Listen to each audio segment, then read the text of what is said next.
I mean, a little tardiness never hurt anyone. Hey everybody, how are you? Happy Sunday. Welcome to Coffee and a Camera. That is Livestream, episode number 116.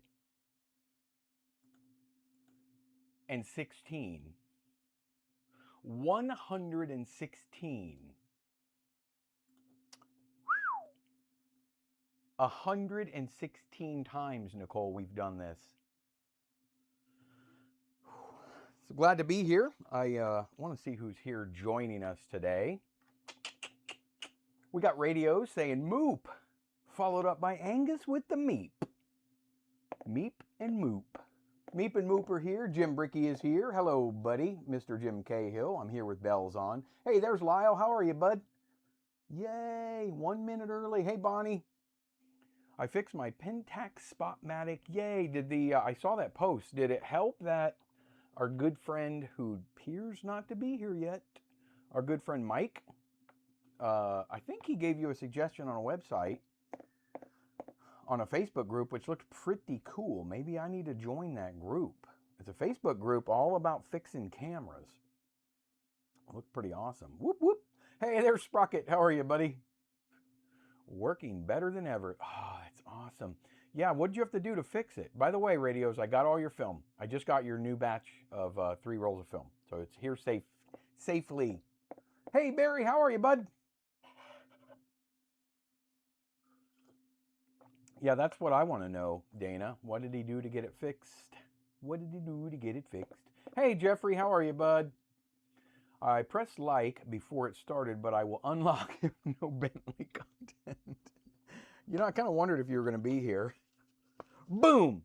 You know what? You need to double hit it. I don't even know why this is up here, but it's up here. Maybe that's a premonition. Boom! How about a B3? Just for you. Lyle says, a boogity, boogity. Let's get filming. Yes, yes, let's. Super Cindy's here. Hey, buddy. Press the like button, all and sundry. All and sundry. Took off the bottom, oiled whatever controls the mirror. See, that's it. These things are so, they're oil, what do you call it? Dependent. And after 40, 50, 60 years, that all dries up. We got to give it more oil. Earl, as my dad would call it. Hey, Matthew, says Olaf from Moynihan train station. I know I butchered that. Moynihan train station. Moynihan. Hope I got that right. I'm not sure where it's. Is that in Pennsylvania somewhere? There's Mike. Hey, Jeffrey Feingold is a key. How are you, my friend? Hey, I just got your email, Jeffrey Feingold, and I responded. I don't use, if you guys email me at mike@filmboy24.com, I do own filmboy24.com. The website's a mess. It doesn't even really work. But I do have that email. I just don't hardly ever use it. So I apologize. I did respond back to you today, Jeffrey, but I don't check that one very often.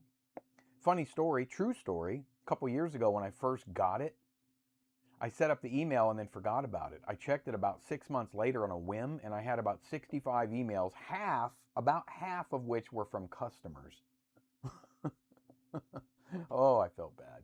So I squared all that away, and the site, it's just difficult to figure out.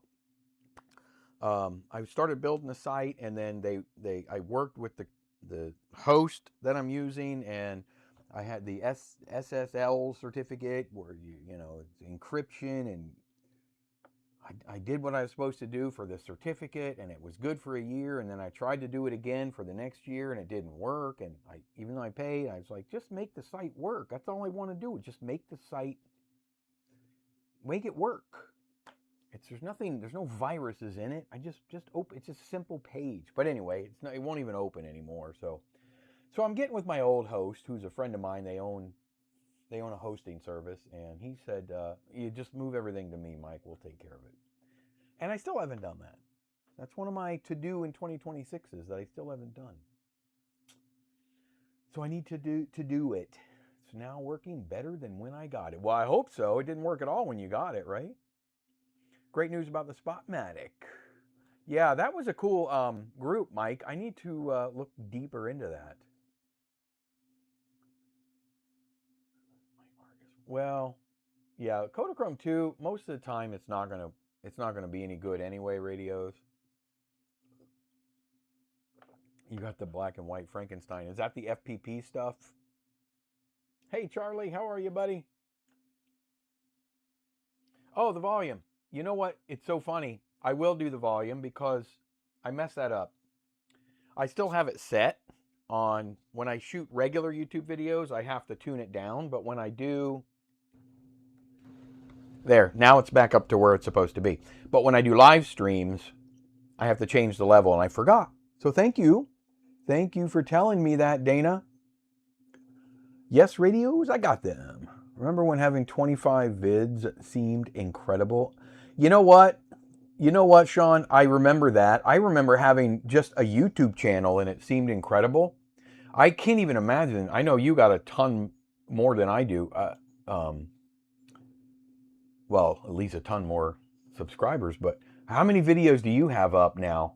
If you guys have never seen Sean's channel, Mysterious WV, it's a fun channel. He's good at what he does. He does like these West Virginia cases, like mystery cases. We should either develop a 120 roll on Livestream 120 or a 135 roll on stream number 135. Ooh, that's a good idea, Bonnie.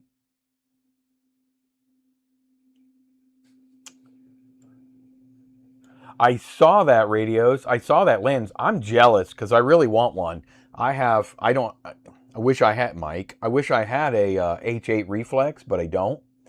But I'm jealous of that lens. That is nice. Learn camera repair is a tremendous resource. The guy who runs it, Eugene Pate, is very knowledgeable and helpful. Repair manuals are available on his site. That's a great resource, Mike. Yeah, that's a really good resource. Maybe you could, and I know you made that comment on Radio's post on our community, but maybe you could put a link to that because you can't do links on here. But maybe you could put a link to that on the Facebook page. That would be awesome because I think just about everybody in that group would benefit from that. I know I would. I just wish I had more time to sit down and repair because I have plenty of them that need repair, and I have tons of 35 millimeter cameras, tons, and yeah, that's a good source. Yeah, huh? A Bentley. Oh, Dave Knopp has the Super 8 pass around. Yes, Dave Knopp has it. I think he's number 4, right, Dana? And Dave Knopp and I have been texting back and forth quite a bit lately. And I was trying to get him to strap his camera onto his little monkey bike. Dave's really big into the like mini bike, mini moto, small motorcycle community stuff. And I wanted him to, but then I'm like, he agreed. It's like it's snowy in Ohio and it's 15 seconds of filming. How would you do it? And so we'll see what he comes up with. Dave's he's just a really good guy, and I'm glad he's involved in this. Mysterious what? Before LOL. Wait, before what? What did I miss? B3 before. B3 before. I'm so confused. I remember when B3 before. Hey, there's Dave Knopp. Mwah! It's actually super hard to get a Bentley here in Ireland. They come up, but very expensive. One of these days, I will make the dream come true and get one. Yeah, I don't know why they're so expensive. Why are they expensive? They're really just junk cameras. I have 3 of them now, and for the life of me, I cannot get a good image out of any of them. Dave Knopp is here. E4 or lower? I took another roll when it was having issues, so most of the roll is going to be out of focus when I send it to you. Well, that's okay. I got the Patterson tank, by the way. Yahoo! You got to try it out. Just start with black and white. That's the easiest. That's, just use black and white. Just get a bottle from FPP of FPP 110. It'll last you a year or two. Just get you a bottle of it and mix it, the B formula, and go to work. They have a bag of fixer, powder fixer. Just get you a bag of that. It'll make a gallon, and it's very, very reusable. So just use your fixer, that's all you need. Those two things. You already got the Patterson tank.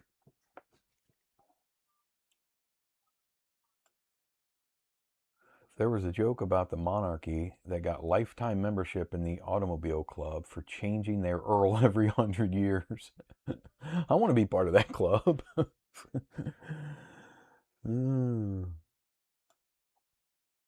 I got the retrieving tool from Dana. Now you need a changing bag or just a darker room. I don't use a changing bag anymore. I have a couple. I just do everything in this little room. I put some foam over the window with magnets because there's corner bead, the metal bead around every window. So the magnets just stick right to it. And I just put some black foam over it and put a little towel under the door, and boom, you can do everything in there. A little counter, with the sink. So easy when you can just do it. Black bags are great. Like I say, I have two of them. Oh la la, ooh la la. And when you retrieve the leader out of your 35 millimeter, cut it into like a little, or cut the edges so they're beveled a little bit, so they feed onto your reel much easier. You can do all that in the light. Just cut them, or cut it around like a little round. Charlie's good. Hey, how are you there, Rich? Rich, I have all 11 rolls of your film developed. I'm just letting you know. I haven't scanned all of it. I have scanned your Super 8 and one roll of 35 millimeter. The rest of it is what I call relaxing because I have to back wind old film. Will say of the 11, it's clear to me now that 2 rolls did not come out at all, Rich. And we won't talk about your your film, but well, I guess we are. But I'll email you. It was 2 that I kind of expected weren't going to come out. It was the old roll of 110, and then your C22 film was just mud. Like most of it will be. If you guys ever shoot any old color film that's processed C22, that process is gone years and years ago. So I really only attempted in black and white, but it's so difficult. It's like Kodachrome 2 almost. It's so difficult to get anything out of it. Step into a logger world.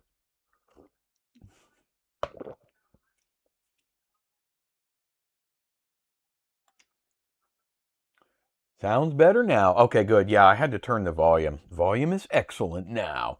Yeah, I even have a cheat sheet. I know that live streams, I have to set my receiver on level 4. And then normal videos, because the receiver and the camera is a little bit different, it's set, those levels are already set kind of high. So this goes down to level 2 for normal videos, level 4 for live streams, and it was still set on level 2 because I had shot a couple other videos that I want to tell you guys about. So I'm getting back into a new series that I started a while back and I got away from, but I'm really excited about it. First and foremost, before I forget, thank you so much to all of my channel members, and thank you for a brand new channel member, Mr. Daniel Sarno. I don't know if you're here, but it means the world to me. So thank you so much. That little bit extra that you guys do really, really helps a lot. It helps me do what I'm able to do here for everyone. I did send that roll of film out. Who did I send it to? I did get that roll of microfilm out. Maybe it's already there. Who was asking for it? I can't remember. Oh, I'm so bad. Anyway, if you last week I told somebody I would send them a roll of 16 millimeter microfilm. I did the next day, so they probably already have it. The name is escaping me. 100 plus, but I honestly stopped keeping count. You have, okay, your videos, 100 plus videos. Wow. Yeah, what a fun channel that is. I have now 416 videos, I believe. I got to check something. 1 second. Yeah, there it is. Yeah, you have 122 videos, Sean. But if you guys don't know, look at Mysterious WV YouTube channel. It's all of these. Is it mostly cold cases, or I mean, they're cold cases, but are they unsolved? Unsolved, missing, unidentified persons. It's really wicked, and he's got a good way about him. I would highly recommend it. He has 102,000 subscribers, so he's doing something right. I'm one of them. So without me, you'd have 101,999. So you're welcome. Sean's also a channel member, so thank you, Sean. I really appreciate it. He's also involved in our Dana's Pass Around project, which is fun, where Dana, Angus, took a Super 8 film cartridge and we're passing it around to 11 different people throughout the United States, or 10. So that's fun too. So let's see what else is going on. Hey, there's Katie. How are you, Katie? Dave is number 5 out of all 11. Oh, he's 5. Okay, he's 5. You got it. The repair manuals aren't free, but yeah, but for 10 or 15 bucks and you can repair a camera, I think it's well worth it, especially if he knows what he's doing. There's a YouTube channel where a guy repairs SLRs.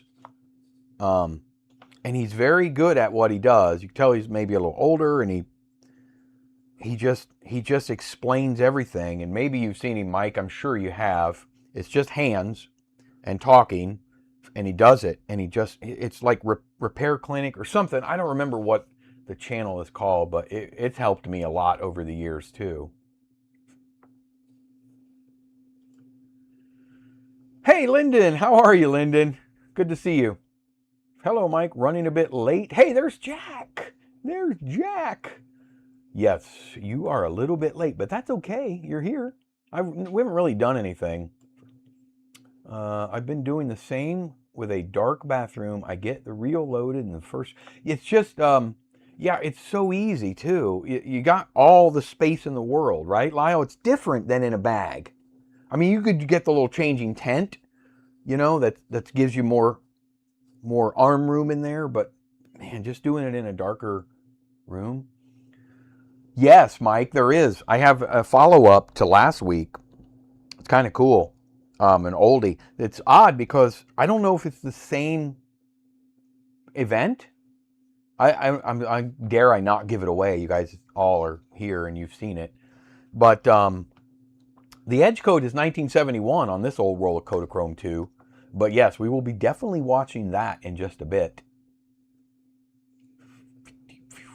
Rich says, was there 11? Wow, yes, there was 1 Super 8 and then 10 still films. Your Super 8 came out fine. Thanks. The FOMO mat is the one. That's the C22 one that was just mud. Yes, I have more rolls. They are just cool collector's items now. Fresh film going forward, mostly. I don't think there's anything wrong with shooting expired film. I'm essentially the king of shooting expired film, and I don't mean that in a way of I'm good at it. I just mean I do it a lot.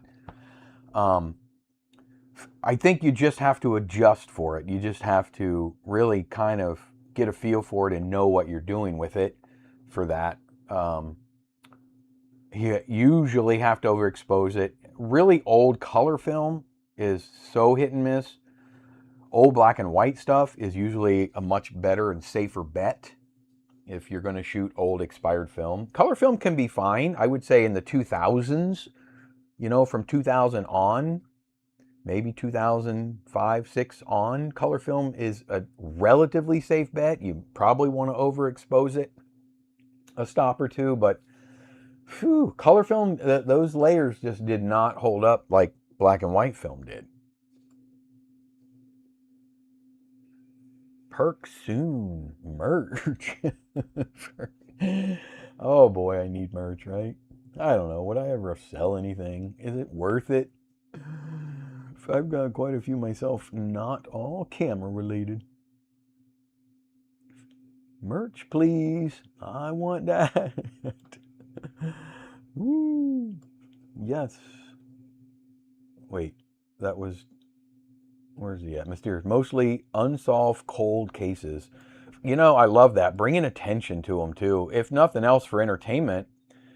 Look at us. It's entertainment. But it is. I mean, it's drama. But bringing attention to it as well. We have a couple of cold cases here in my city. A missing girl that's been missing for 12 years now. And there's interesting stuff everywhere. But good for you digging it up.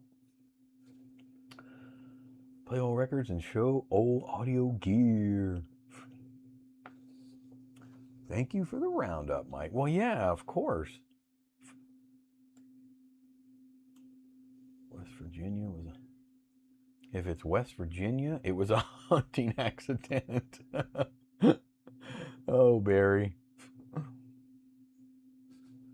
Yeah, stick with film.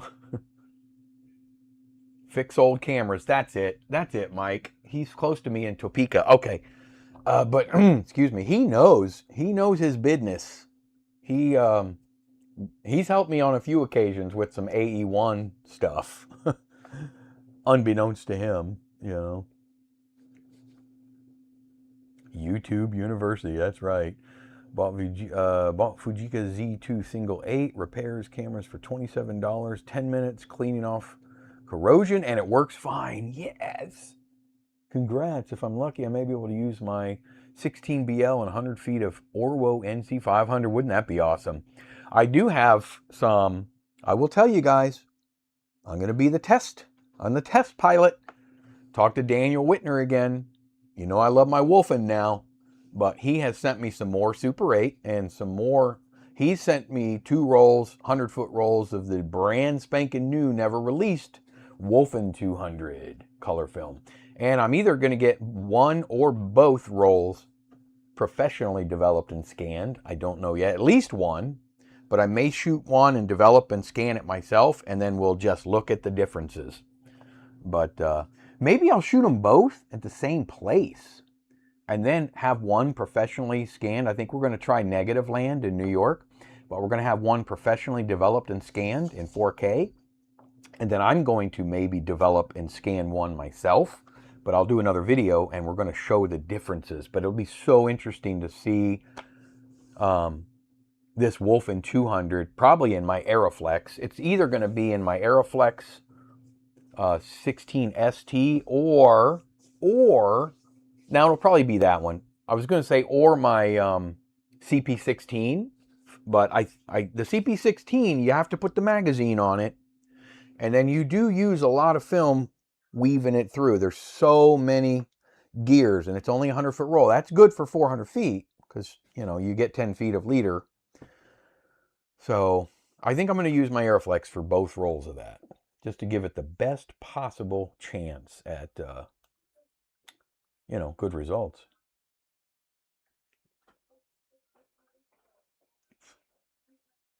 Was that C41 that was mud? Yes, I always look for black and white. It was, well, Rich, it was that photo mat, I believe it was called, or whatever, that C41, I'm sorry, the C22 film was bad, and then your 110 film looks like it didn't come out either, which was old Kodacolor VR, I think. Anything that says VR on it, forget it. You're probably not going to get good images out of it.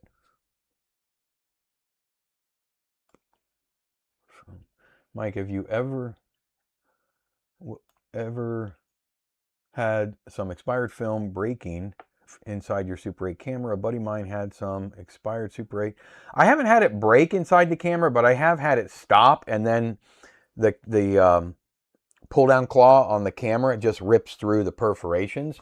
I have had expired film break in my scanner several times before, but I've not yet had it break in my camera.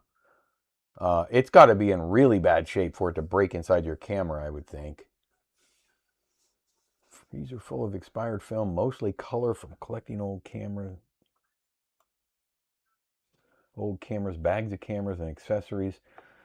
Yeah, I have tons of expired film. I keep a lot of it in my freezer now, my deep freezer, but it just can be really tough. Whitner are a great company. Yes, they're a really good company, Super Cine. I agree with you on that one. He's only one state below you. Yeah, that's right. You're in like Nebraska or something, right? Yes, shoot both rolls at the same place under same conditions. Yeah, I might just do it. Was it concurrent? Is that one right after the other? Concurrent or consecutive? I always get those confused. But I might just set up somewhere. Maybe even do another talkie. I'm not sure. But just do two of them, and then we can almost side by side them. But that might be kind of a good idea. Script it. Speaking of script it, I was telling you guys, I'm going to miss a couple of chats. I'm sorry. But if you ask a question, ask again. Because I got to get into a couple things first. I'm starting again.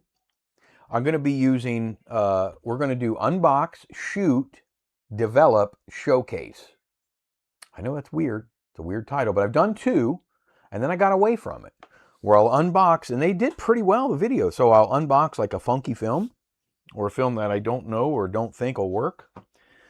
So a lot of times the intros don't match the rest of it because I'll unbox everything, and then I do a close-up, and then I'll go shoot it. My wife will help me, and we'll go shoot it, and then I develop it, and then I'll finish the video like a few days later. I want to show you guys, I may have shown you this already, but I'm going to show you one, I'm going to show you two of what we just did. We didn't shoot these yet, but we did the intros, and I did the unboxing and the close-ups. This is crazy. I don't know if it's going to work, but it's sound film, and I'm going to shoot it in a camera that's up there. Actually, I have one right there. I don't know if you can see it, but here's the film that I unboxed. Look at this. How beautiful is that? So the one I unboxed is actually this top one. I got all these. I got them pretty cheap, obviously, but I only got them because they were in such poor condition that I'm almost afraid to touch it. But here's the amazing thing, and you're going to see this in the finished video, but I don't know when the video will be out. So the amazing thing is, once I actually got past all of the disgust, the cartridge itself is like perfect. Now, that's not to say that, you know, this wasn't sitting in a mold-infested environment for its life, but it is to say that I am going to shoot this, at least attempt to shoot it, and hopefully, and it is sound film, so hopefully I'm able to get some audio out of it. I am going to shoot it in one of my Canon 1014 XLS cameras. I wanted to use my Beaulieu 6008. However, the sound head doesn't work in mine, so I'm not going to be using that one. So I'll use that. It was a toss-up between the Canon 1014 XLS or my Chinon that I haven't used in a long time, my 200/8XL, which is a really nice camera. But I think I haven't used it in so long, and I think it's just been sitting. I'd rather use the camera that I'm totally comfortable with, that I know is going to produce something. If we can get any images out of that old film, that's the one that'll do it. So that's what we're going to do. I then did another video right after, and let me show you the film that we're doing with that. And I'm not going to open it here because I've already opened it, but look at this film. And then I'm going to show you the camera that Nicole and I are going to use to shoot this. I don't know why this little camera doesn't like to focus, but here, let's do this. It's just, I think, too dark. Look at that. And look at the date on it.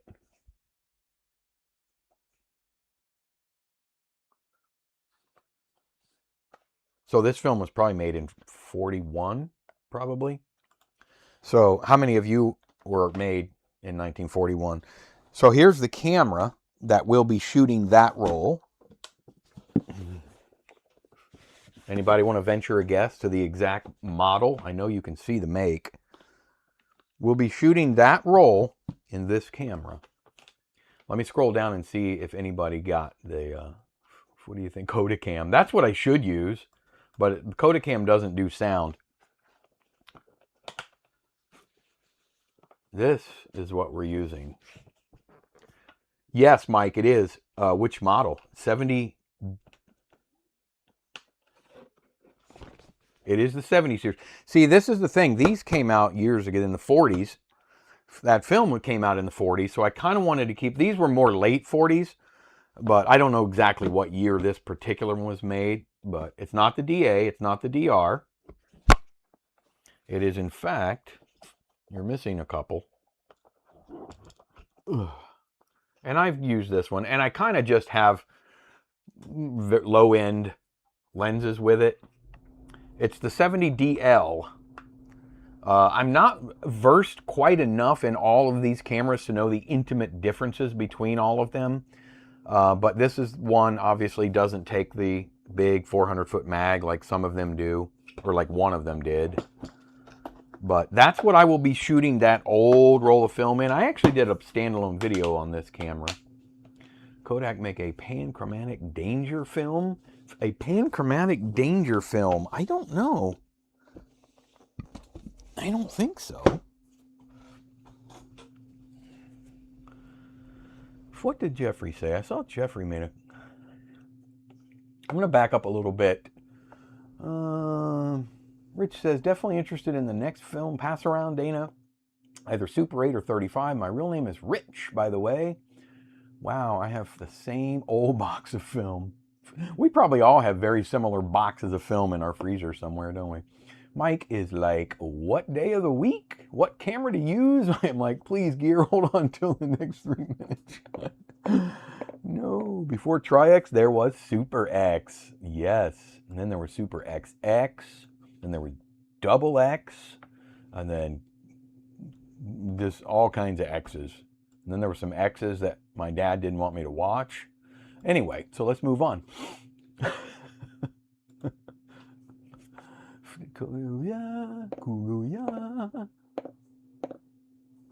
I don't know what a panchromatic danger film is. Oh, you... Duh. They made the panchromatic safety film. You know what? Did they make like a nitrate panchromatic film? I don't know. Danger film. Ooh. Katie says, that case and camera is so cool. I love that case. It's pretty run down. But it's so nice. I just love that vintage stuff. Orson. Oh, I believe that camera has a bad case of Tourette's syndrome. That should be on here, right? That should be on there. Sprocket. Hey, I want to show you this real quick too. Speaking of this film that I just showed you from 1940, whatever, 3, I got this on eBay a little while back. Look at the price on it first, $2.25. This is, it's the same stuff. However, this one is 8mm. This one is 16mm. And this one is from 1946. So probably 1944, probably, you know, war era, World War II. So it's a magazine film, an 8mm magazine film. And this is not like any crazy unboxing or anything. It was already open. And I'm very curious as to whether or not it's been shot or not. Because I don't know if you guys realize this, but with these 8mm magazines, it's literally impossible to tell if it's been shot or not without just opening it up and, you know, trying it and, you know, developing a little bit of it. But look how cool that magazine is. It's in perfect condition. Super X. Can we focus, please? No? Can we? Can we focus? Anyone? Bueller? Bueller? Bueller? Anyway, you get the gist. There's side 1, side 2. So here's the thing. Let me switch cameras. I'm going to show you. So when you get this stuff brand new, back in 1944, When you get it brand new, side 1, and this is side 2, there's a 1 and a 2, side 1 is on your right, right? So when you're face up, your film is loaded on the right side inside your cartridge. So it's rolled up 25 feet or 33 feet, whatever this one is, and it will be on the right side. So if you balance this the center of a pencil, boop, it should fall on the side that's heaviest, which is the side with all your film on it, which in this case is the right side. So that's when it's brand new and you got your film. So you run this through your camera and it all ends up over here on the left side. So what you do is you turn it over and you put it back in your camera, and now you shoot the other side of your film. So when you're done doing that, you put it back in the box and you send it to Kodak.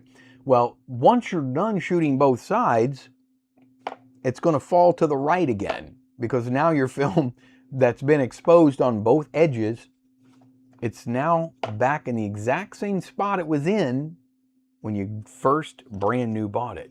So it's very difficult to tell. I shouldn't even say very difficult. It's impossible to tell. Here is one thing here though. Doesn't mean, so in the box, you know, they put these little card things here that you would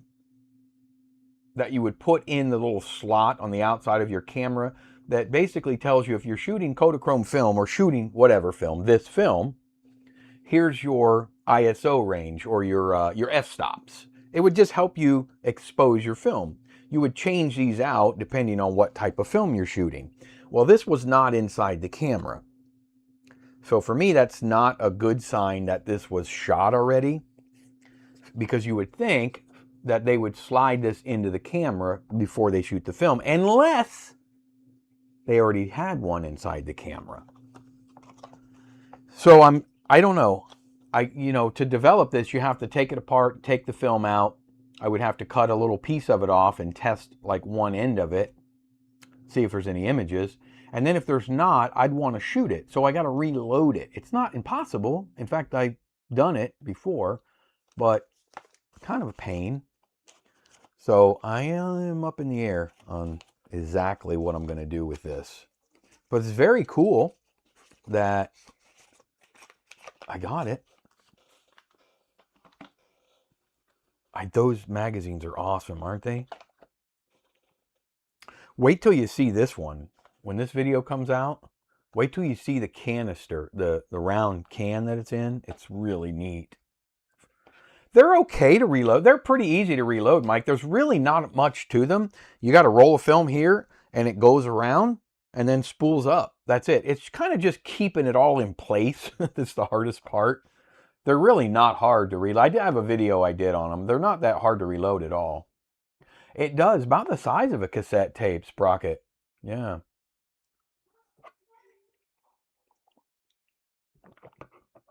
I think you're right on that, Mysterious. I don't think it was ever for the home market, nitrate. I think they changed to safety film sometime in the 20s. It did. It burned like crazy.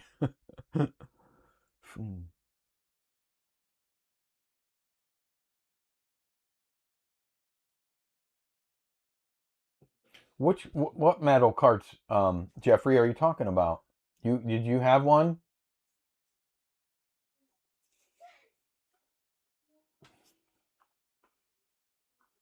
If you are not reloading your own Kodak 8mm, 16mm, then please send them to the FPP. Yeah, he has need for them all the time.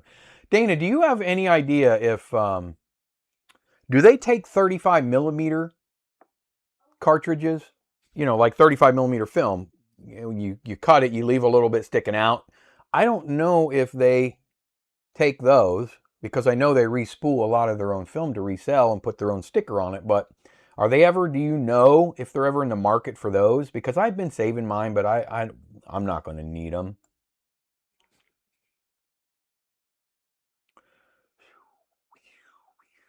I have shot some of the 8mm and 6mm. They work great. Yeah, they know what they're doing, that's for sure.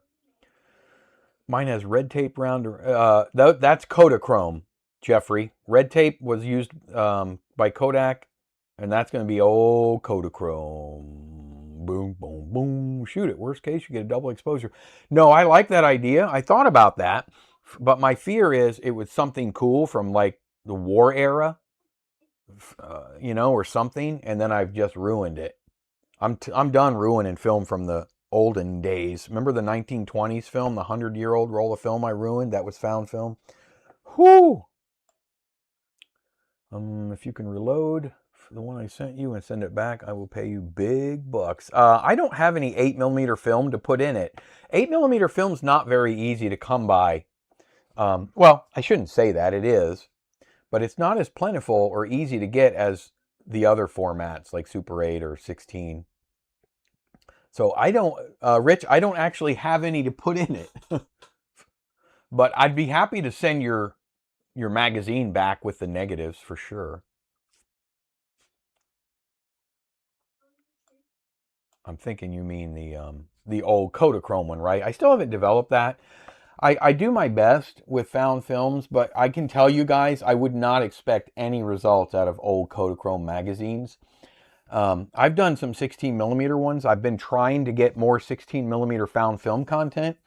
Every time I do a 16mm magazine with Kodachrome in it, it doesn't come out at all. So I just kind of, I do them when I can, but I have this premonition, and I just know that as soon as it's developed, it's going to be nothing. And most of the time, I'd say 80% of the time, old Kodachrome 8mm film is just completely black. Cart is metal, says Eastman Kodak on the cart. Yeah, that's going to be, I'm pretty sure that's going to be Kodachrome, Jeffrey. I think that the FPP get their 35mm reload canisters from the darkroom. Okay, that's, got it. The important film from Dallas in '63. It could be. It could be. Film on the FPP. Regular 8 film from the FPP to reload into the magazine. Yeah, I could buy 100-foot. It's kind of expensive, like $80 or something if you buy the 100-foot loads from FPP, but it's really good film. The tape should have writing on it. It probably just says Kodachrome Daylight or something like that. The one I took with the April 1990 date. I'll send it. Yes, send it. Oh, who is that? What is that? Thank you so much for that super chat. Thank you for all you do. Have a coffee on me. Thank you so much. Is that Marlon? Thank you, Marlon. I really appreciate that. You do not have to do that, but I greatly appreciate it. Thank you so much. That means a lot to me. And thank you for being here. That means even more that you're just here. So thank you very much. Shout out to Marlon. Yes, thank you, Marlon. Kodachrome 2 Daylight film. Yes, that's going to be very difficult, Jeffrey. What do you have listed on your notepad? Oh, I have some things. Kind of went over some. Oh, I want to show you guys something. Also have that open 64 Kodachrome cart. It will be blank. So I want to show you guys something. I did the last video I released with the Canon 12-18. I wanted to show you. I didn't really get into it, but I thought it synced up pretty well. And Dana made some comments, and it got me thinking. I never really showed or talked about it, just what it took to do it. So I want to just show you guys a couple of photos that I have. First and foremost, I want to show you the timeline for that particular video. Here's the timeline. And you can see everything that I did. So the bottom of the timeline, the very bottom, the purple part, is the audio for me babbling throughout the video. The teal colored part right above it, that's the video. And then if you look over to the right, all the little pieces above everything, all those little slices, those are all inserts, close-ups. And then if you look over to the right, the rust-colored stuff, that's the actual films. So the far right one, that's the Wolfen 200 film. So what? That's the chunky one. Yes, absolutely, Jeffrey. So what I did, and you're going to see a close-up of that in 1 second. So that's the insert of the film itself.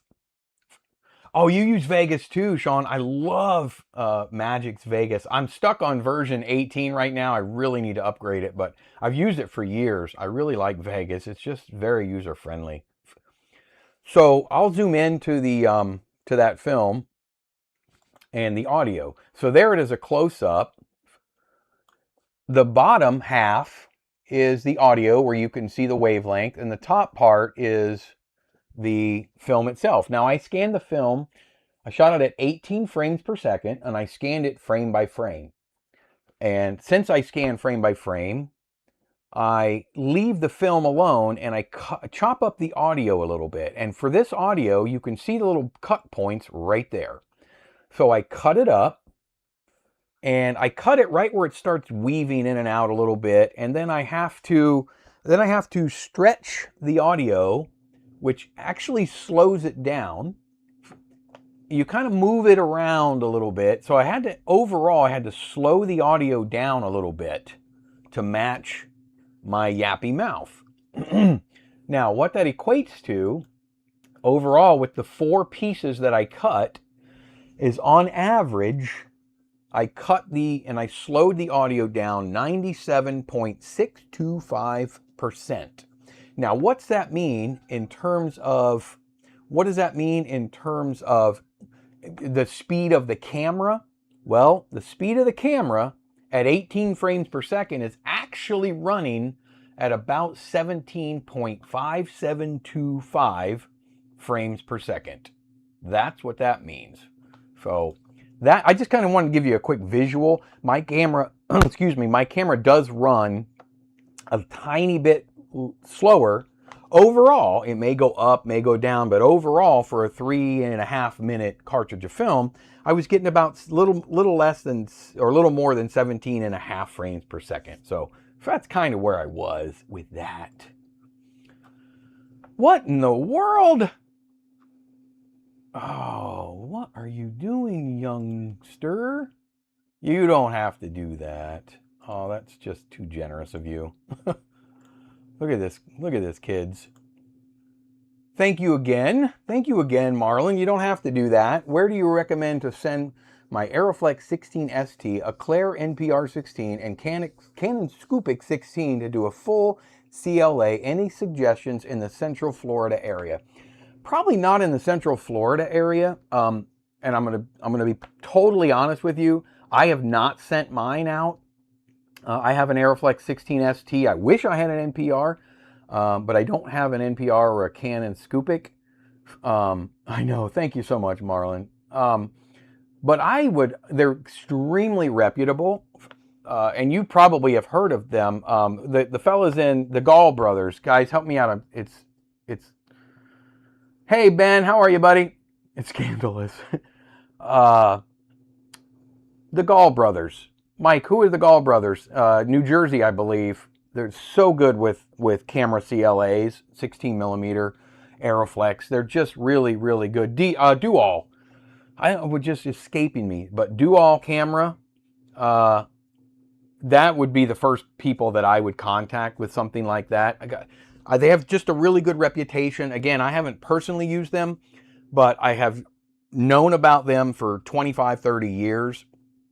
And I know that they have a very good reputation for servicing cameras. I would feel very comfortable sending mine to them if I needed to. But they're in, I believe they're in New Jersey. They're not in Central Florida. Are you in Central Florida? I'm in Central Florida. I wish we had somebody here that was good at that kind of stuff. Dual is very good. Yes, like I say, they've been in this film community for a long time. I think, and I've seen their prices. I think they're reasonable.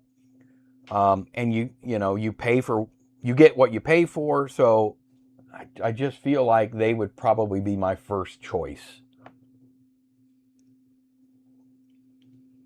Hey Butch, how are you, buddy? I asked Dual about a Zeiss MoveCon 8 and they could not help.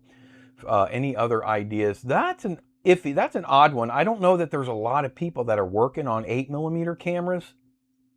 Oh, you're in Orlando. Yeah, you're not far at all from me. I'm over in the Daytona area.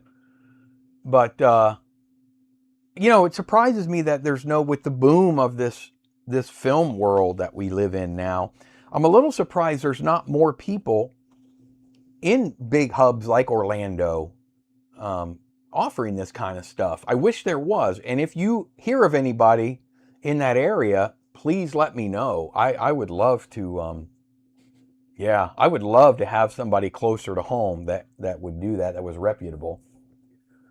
But I would not at all be hesitant about checking those guys out.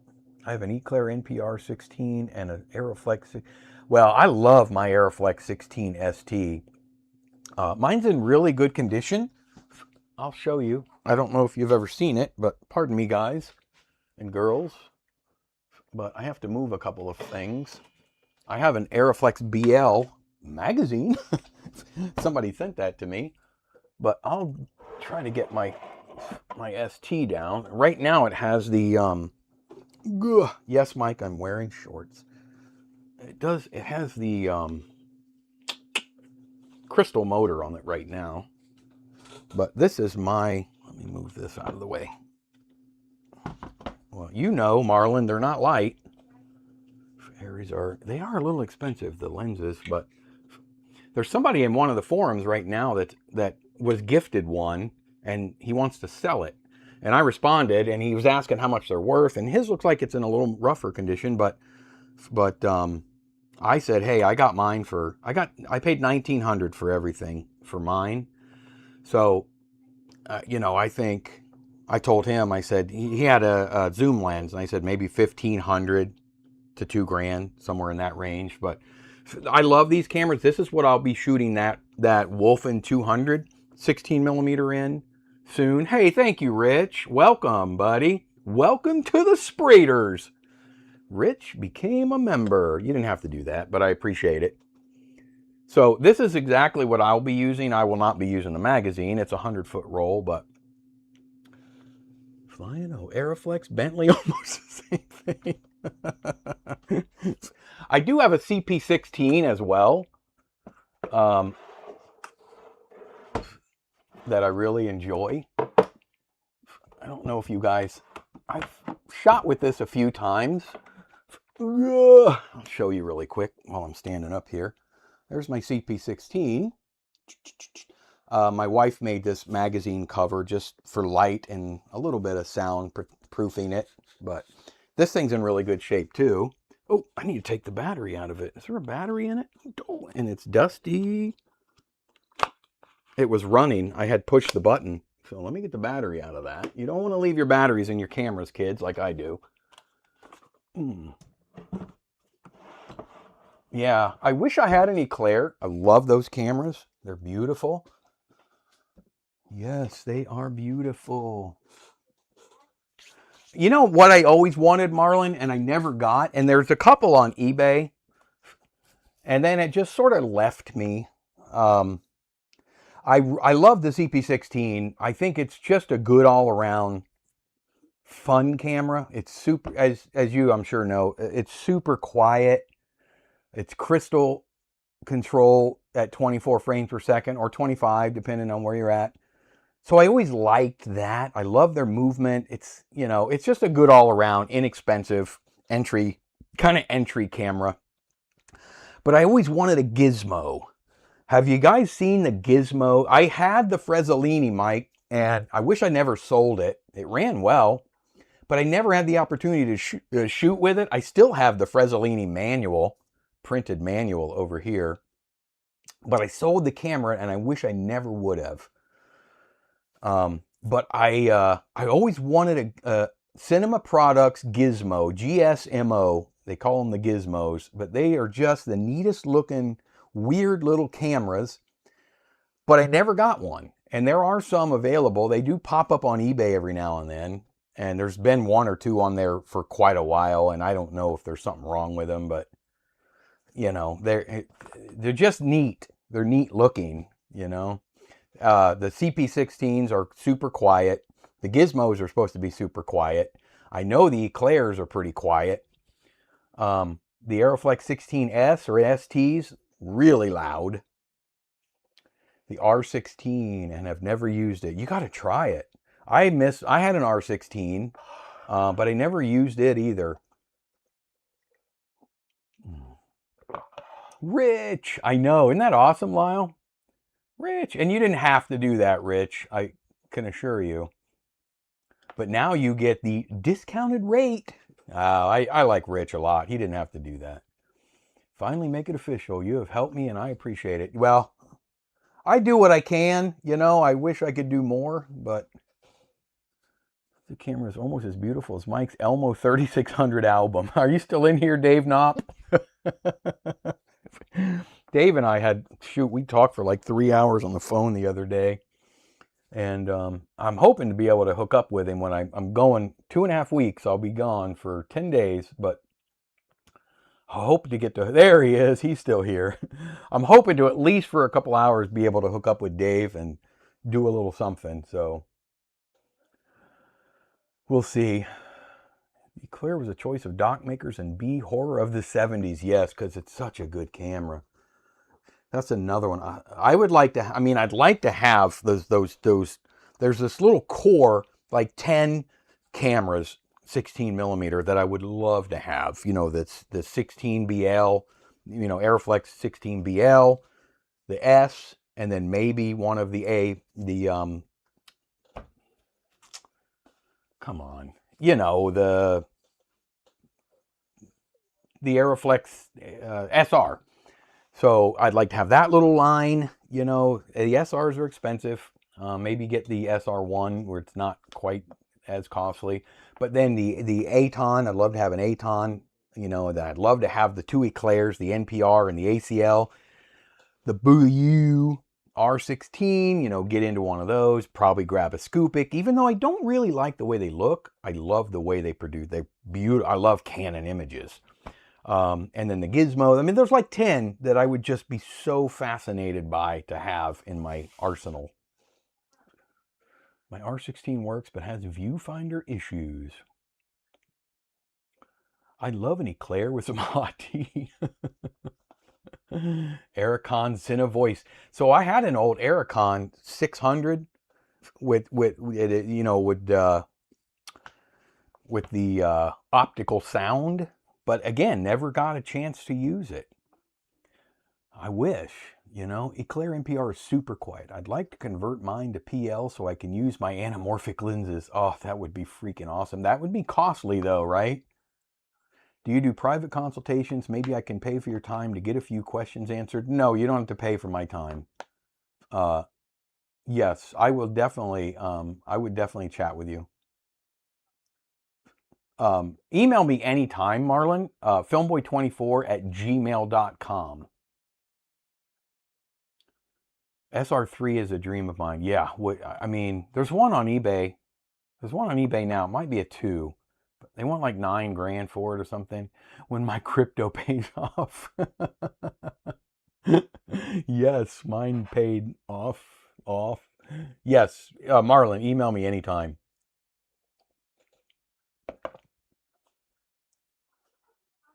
I like the Few Working Revere 16. I like my Few Working Revere. Those are good cameras, Dana. I have. Do I have one sitting out? No, I don't know if I have one. Oh yeah, these right here. Can you see it up here? Yeah, I have 3 or 4 of those. Those are fun little cameras too. Mike, did you get the 35 millimeter camera that I sent to you? Did you send me did you send me a, I don't know. Did you send me something, Bonnie? I didn't get an email from you. Is that what you're talking about? I did not get an email from you. I was going to show a couple things, but I mean, talk about a couple of little, speaking of 16 millimeter cameras, I got a couple of Bolex cameras. I've had them for 7 years. 7 years next month. And I've not done anything with them. They were in bad shape when I got them.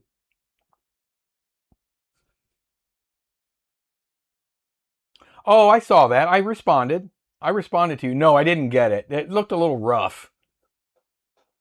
Yeah, I saw that, Bonnie. I didn't, but no, I didn't get it.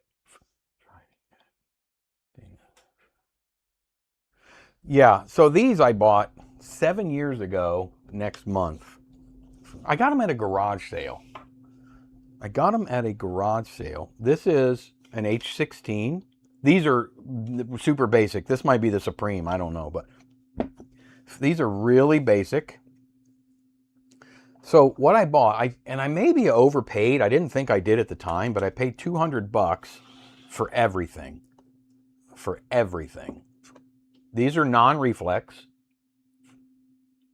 Bolex babies, and they're early Bolex cameras. Does anybody want to get on Bolex Collector and tell me what year these were? Because this doesn't even have the shutter adjuster here on the side, which is really early. So anybody want to get on Bolex Collector and tell me? This is an H8, by the way. 157-010. 157-010. The crazy thing is, this camera works fine, except somebody bungled the inside of it. I tried to take it apart. I actually tried taking it apart. So it's bungled in here. It doesn't take up film right. I don't know if somebody once had it apart and then tried to reassemble it, and the pull down claw is in, it's almost like it's in backwards or something, but I couldn't get the whole camera apart. I tried. Everything was kind of dangling because I really can't mess it up. It's actually in really good condition, this camera. But I couldn't get the stuff out of the front. So I stopped, put it back together, and then that was as far as I got with it. Oh, it's stuck right now. There I was saying that it worked, and now it feels jammed. So, yeah, it needs a lot of help. This camera definitely needs a lot of help. But it's an H8. This is an H16. This one actually works. Okay, let me take that back. This one worked. I don't think I've cranked it in about 7 years. I mean, definitely runs. But I've never put film through it or actually, you know, done any real world testing with it.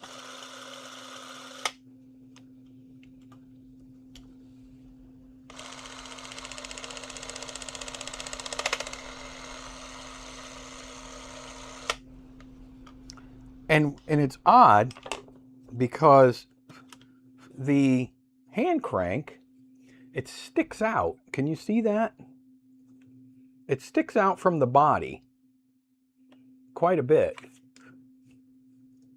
I don't know if you're going to see that right there. See how far out that sticks back there? I've never seen that before. And I'm not sure why. You guys have any ideas of why that would be sticking out that far? My reflex, my H16 reflex is not sticking out like that. The H8 is 1958. Okay, thank you, Marlon.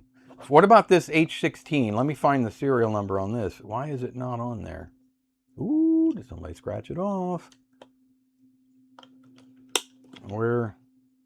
Boy, this thing is old. I'm guessing this is probably a Supreme. All right, you ready? Marlon, you ready? 78-934. 78934.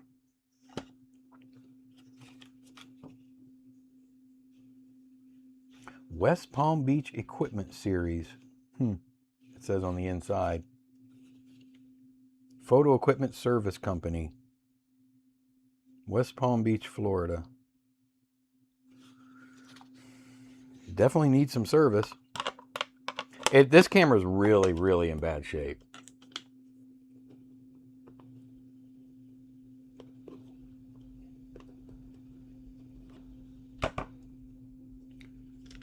Yours is 1962. Yeah, I would get a Rex if I were you. Who was asking? Super Cine. Which is the H16s are the best to get, Mike? You know, well, the best ones are the ones with the brighter viewfinders. the Rex 4 and 5. I really miss my H16 Rex 5. I had the whole outfit, magazine, everything. I now have just the Rex 1. It's put away down there, but it's a reflex camera, and I think that's the way to go. But I mean, there's something to be said about these non-reflex cameras. They're not terrible cameras at all. You got no light, you know, that's diverting away from your film. So what you see is what you're going to get. Maybe it's a crank from a Rex model. Those had the fader accessory under the crank. Did they have it under the crank? And by the way, this crank, this little crank was with it. Now I say I paid $200 for, that's just not all that came with it. It also came with my Rolleiflex, it's over there somewhere, TLR that's down there that needs a little work. Everything was like, I think it was probably like a storage find, and it was just left for hundreds of years, and nothing was working well. But it came with like 2 or 3 Nikon pancake lenses for SLRs. There was some stuff, a whole bunch of side finders, you know, for the Bolexes, for the non-reflex cameras, different side finders. And it came with a whole mess of lenses, Palard lenses, but I don't think any one of the lenses actually works. They were in really, really bad shape. So bad that I tried taking one apart, and I've taken lenses apart before, little C-mount lenses. It was impossible. It got to the point where it was so, I couldn't. It was corroded. It was pitted. The glass was just a mess. I think I may have, earmuffs, actually thrown that one away. It was in such bad condition that I couldn't do anything with it.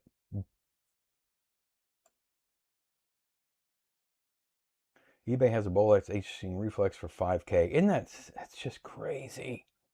Oh, I have the opportunity to see Kill Bill, the whole bloody affair, tomorrow afternoon in 35mm at local art house. But it's 5 hours and 11 minutes runtime. Holy cow. Well, that's a lot of movie. I mean, maybe is there a break in between? Sheesh. Man, holy cow, that's a lot. Rexofaders have that handle. Spacer type crank. So maybe that's what it was, Mike. I'm thinking you might be right. Yeah. I might pick up a Rexofader. I used to have one of those too. I've had, like I said before, like 40 or 50 of these H16 cameras in my life, and all the accessories and all that good stuff, but I got rid of everything. I wish I would have, didn't, but. Oh, that's the same year, 1958. So, okay, so they got them at the same time. So, they're old. I might mess with them again. I might revisit and then, see what happens. I think Thursday we're having the members live stream, and I think Thursday we're going to go through this box. We're going to dig through this box on Thursday for our members only live stream. And this is what I put everything in. Look at that. Old Bolex lenses. And this has all the stuff. And we're going to dig through. I have not looked through these. I think it's probably been, we'll pull one out real quick. I think it's probably been since I got them 7 years ago. And yes, this bag should have one of those things in there, but it doesn't. Yeah, everything's so insanely stiff. These would be best suited to send to somebody that knew how to take care of them. Still got a sticker on it here. That's some tape that whoever, the previous owner, 100mm Bolex lens for non-reflex. It's rough, I mean, it's rough. But we'll go through this box. We'll go through this box on Thursday. Don't forget Thursday, 1 p.m. Eastern Time, members only live stream. I can't wait to see all of you.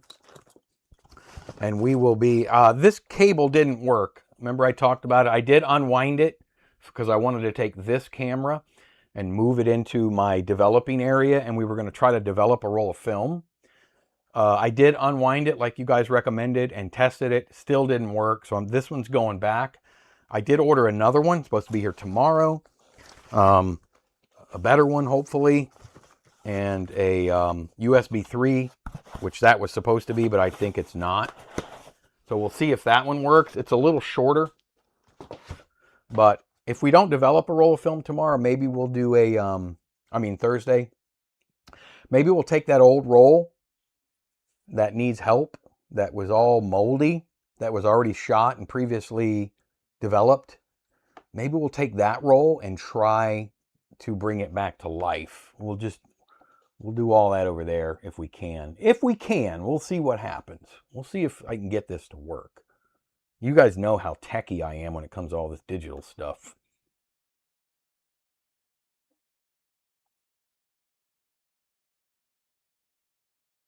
Thought I saw, sorry guys, 1 second. I'm going to show you guys a film in 1 second. Thought I saw Ben made a comment, but did I miss it? If you take it apart, careful of the spring. Yeah, I saw the spring in the other one. This, by the way, was 3 or 4 years ago, I think, when I took the other one apart. Yeah, I'm nervous. I get nervous when I start working on this intricate stuff. It's forthcoming. That's why it sticks out.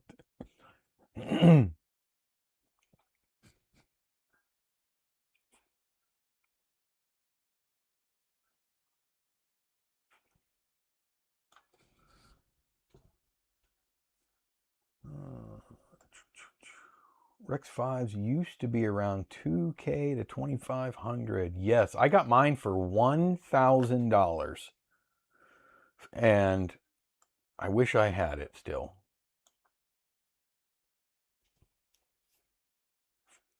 That'll be fun. 75 millimeter. I switched my handle between the Rex 5 the Rex 5 and H8. That handle piece is stuck in my H8. The rewind handle. Yeah, I think I have several of these somewhere. I have a box, a kit somewhere that I have some old Bolex stuff in. I have to dig that up. Speaking of Bolex, Mike, the Clockwork version was used to make a BAFTA winning film called Bait. I mentioned before. I remember you talking about that, Lyle. The clockworking inside these Bolex cameras is amazing to me. I watched a film.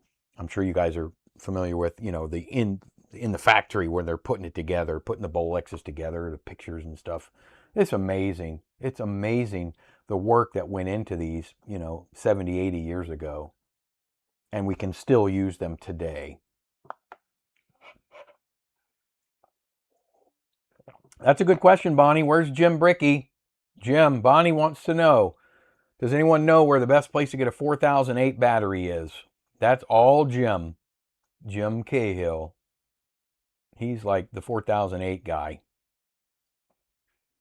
I have regretted selling just about every cam. I know, me too.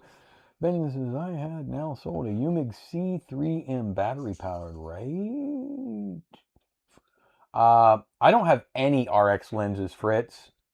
Even for my Rex camera, I just don't. I wish I did. They're really expensive. The movies, where did people used to do their cough? That's good, Lyle. Where'd they do their coughing? Yes, new cameras. New camera shows coming soon in 2 weeks. If you guys don't know Ben Slotover, he has a YouTube channel called the Zero Budget Film School. It's a great little channel, and he does also live streams. I'm lucky enough to catch them sometimes. I wish I could catch them more often, but his are really well, mine are kind of all over the place. Ben has actual topics that he covers, and he talks about certain things, and he does a fantastic job.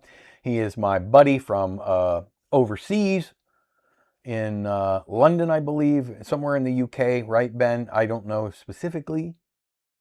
But if you can catch it, keep an eye out on his channel.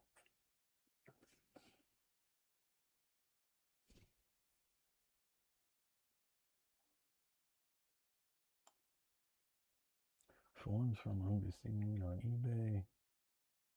Yeah, there's one that Jim was saying to kind of avoid.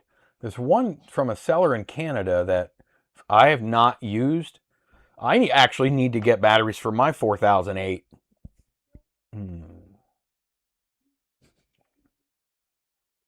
Yeah, Ben has a great show. I didn't always catch them live, but they were always fun to watch after the fact, too, if you didn't get them live.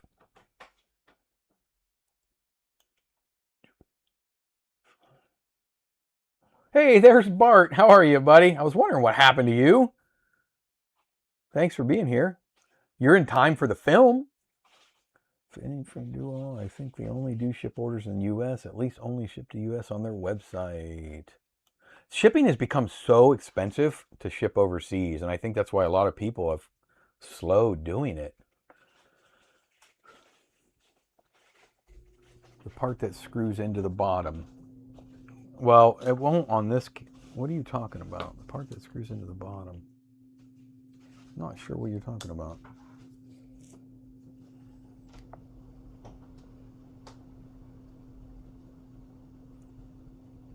So, a lot going on, but happy to say I've got enough new material to do some more shows. Yahoo! More Ben shows. The UMIG C3M looks cool, but I've never held one. I don't know how good they actually are. I call them the 80s hospital cams because they had this blue-gray color scheme. Yeah, Mike sent me the C3, the UMIG, or OIMIC. I know it's pronounced differently than what I do, but it appears to be UMIG, so that's what I've always called them. Mike sent me the 16mm one, his, to test out and everything, and I actually did a video on it.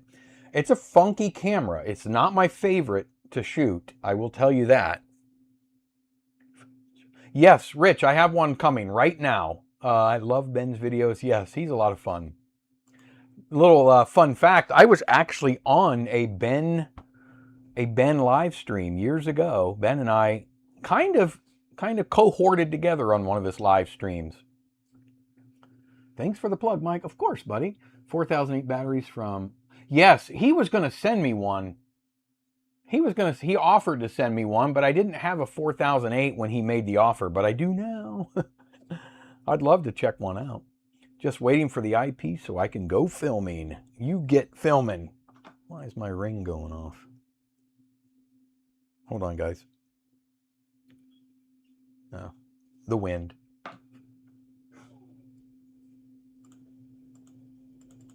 All right, we do have a film. You say it like OIMIG. EU is said like oi or oi in German. Yes, I was corrected on that when I did the video for the C3.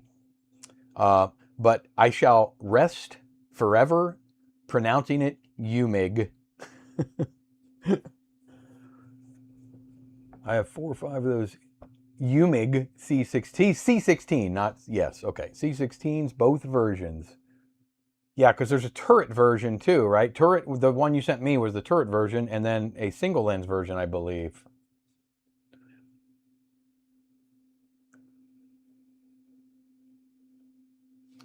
All right, so get your popcorn. I just want to show you guys this. This was old Kodachrome. I did bring it. This is old Kodachrome. It's kind of a continuation, possibly, from last week. This is another film from this batch.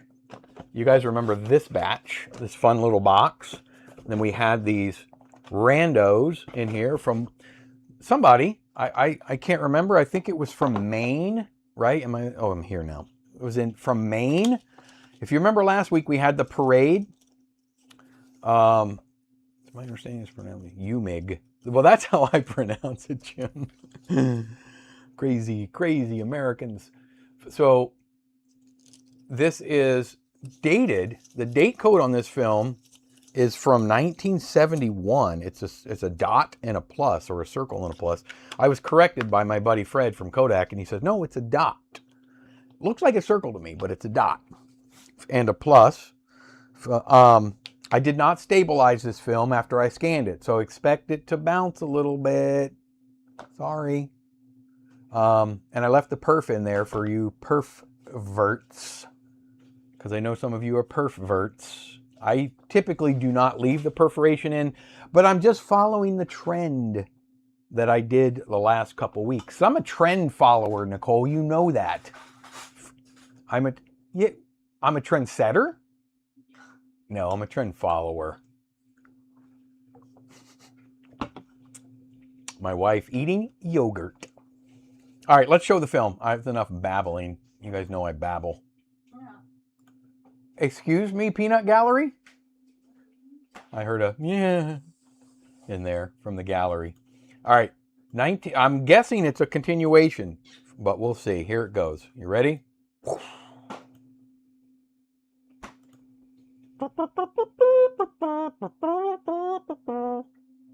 right, enough with that. Lights. I forgot the lights. Yes. The floats. It sure does appear to be a continuation, but I don't know. Maybe they they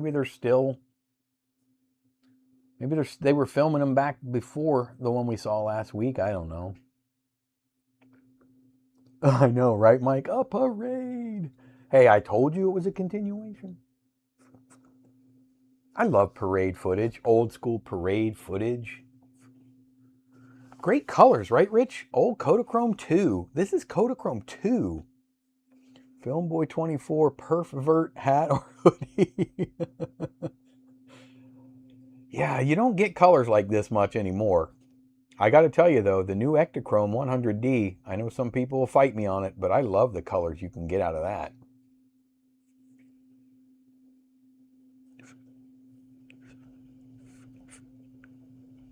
Yeah, either a better lens or maybe I took my time scanning it. Auburn, Washington. Is that what this is? Well, if that's the case, it's a different parade.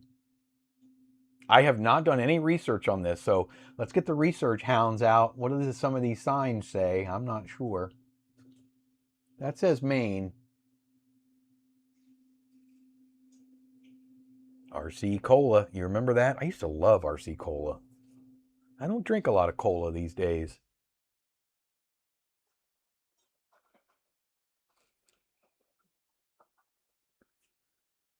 Kennebec? Does that say Kennebec? I think this is all in Maine still. The Majorettes. I'm guessing this might be high school bands and dancers. And there's District. You live on Coke Zero. And there's the old, I forgot the camera was running.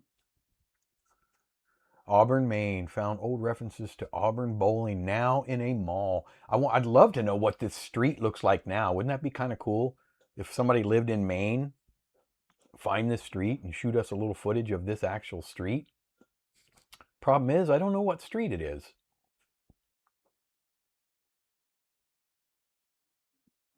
Your mom liked Tab. You know what's funny, Mike? I liked it too.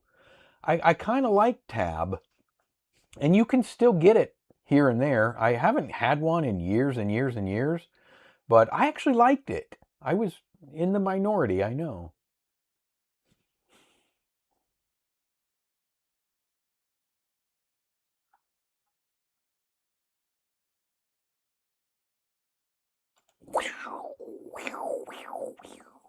There it is.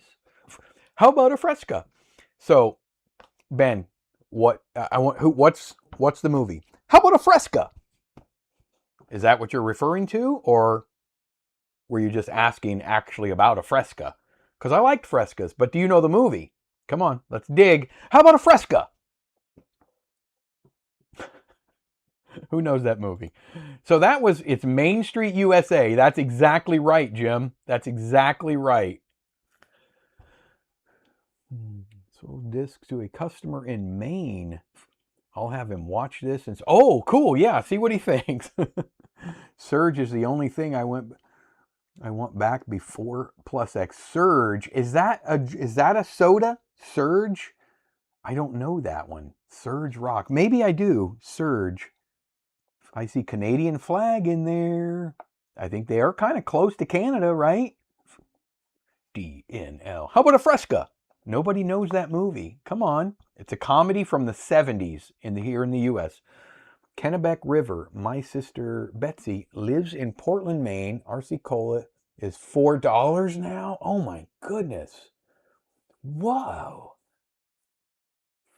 $4 for one with Surge. Oh, I remember Jolt Cola, but I don't remember Surge. Surge.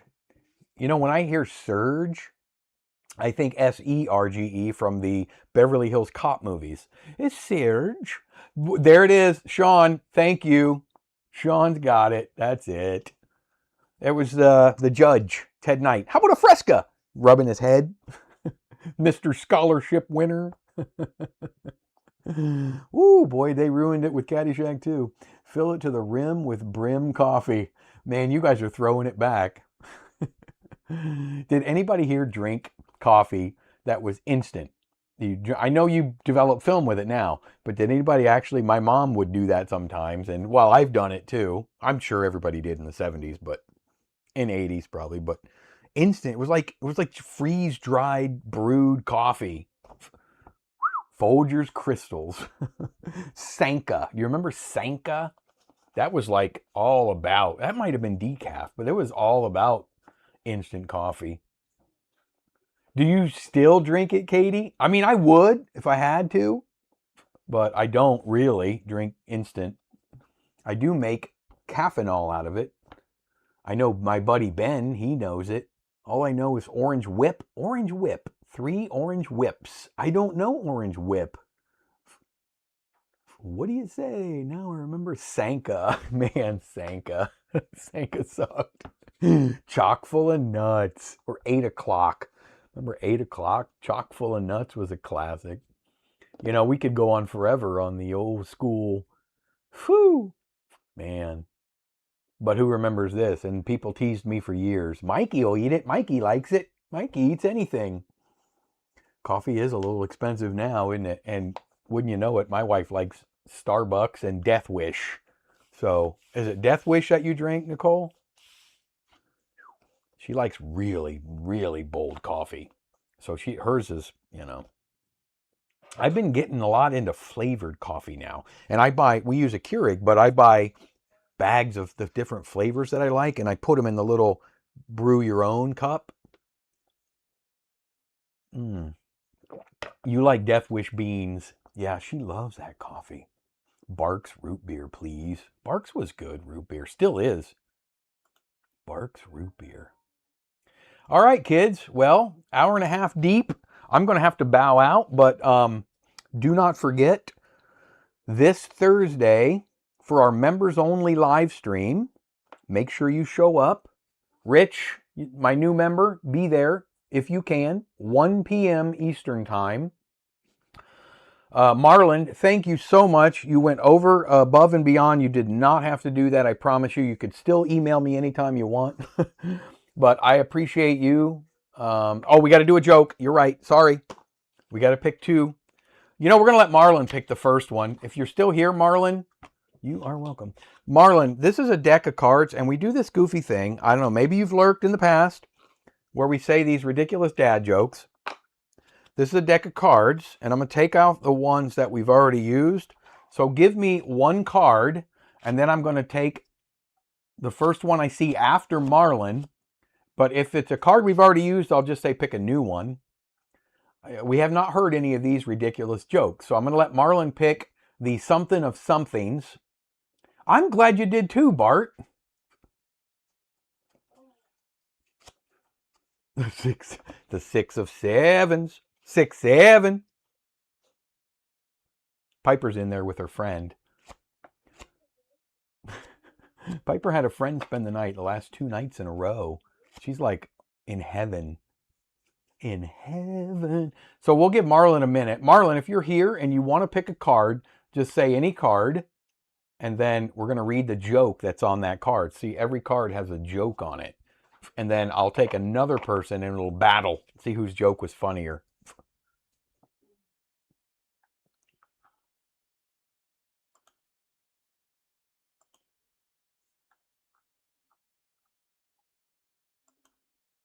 Jeffrey, good night. Thank you, buddy, for being here.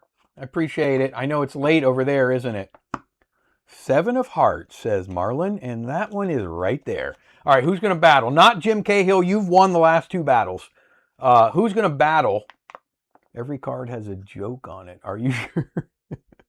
The Joker of Spades. All right, we got Marlon's joke here. 6-7 of Piper. Let's take another. Let's get another card. Where's are you still here, Sprocket? Let's get Sprocket in on this. Where are you at?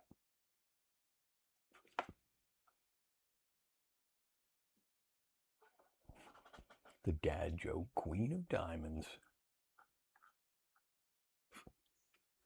2 of Spades, says Sprock. Let me see if we have that one. There's the 2 of Hearts.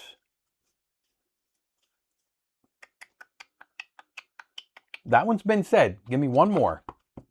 Give me one more. One more. Let's remind everyone what the 2 of Spades was and how bad it was. Want to hear a joke about paper? Never mind, it's terrible. 2 plus 1 more equals 3 of Spades. That one I do have. All right, here we go, kids. There we go. This is for real. I mean, this is for all the marbles.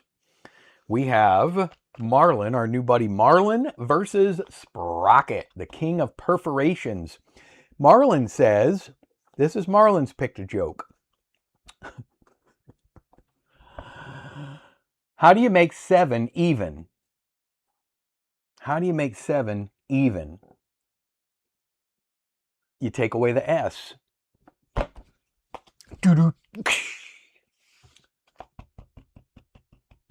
Always play 10-2 and hold 'em. That would be the Doyle Brunson.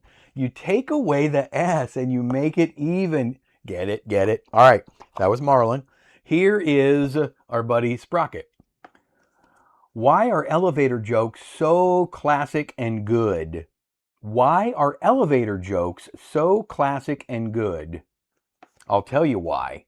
They work on many levels. Am I laughing because it was funny or because it was ridiculous? They work on many levels. You see, because. All right. Do we have Marlon or do we have Sprocket? Rim shot. Y'all missed my joke. That's a good one. What cameras do plates shoot with? Aeroflex or Pirates? Aeroflex. Marlon. I think Marlon won that round. Sorry, Sprocket. Here's your consolation prize, Sprocket. Good job, Marlon. All right, kids. That was fun. I lost on so many levels. Woo! All right, kids. I hope to see most of you guys or a lot of you guys this Thursday, 1 p.m. Eastern Time. We'll see what we can come up with. We're going to dig through that box, go through some lenses, see if there's anything in there that's salvageable. If not, they may hit the Trizash. Hey, thanks for being here, Ben. We'll see you, buddy. I promise I'm streaming soon. Yes. Keep an eye out. If you're not a member already, go over and check out Ben's page.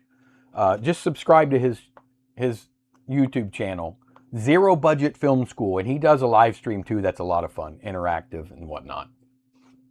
So I'll see you guys on Thursday. Outside of that, I will see the rest of you for our big full live stream 117 next Sunday. I have a newfound film coming out this Tuesday. Hopefully you can catch that one. Cecil, good seeing you, buddy. See you on the next go around. Yay, it was great. Bye, Piper. I heard a bye in there. I'll see you guys soon. Love you all, just like your family. Marlon, thank you again, buddy. You did too much, but I really appreciate it. Peace out.